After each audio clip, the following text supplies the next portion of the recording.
big, huge tree. Where is he? Where is he? There he goes. Uh-oh.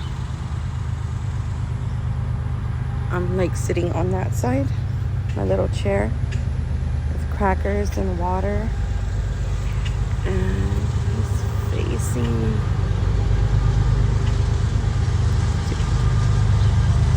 And it literally has like a mole under its eye. You see? Look at that.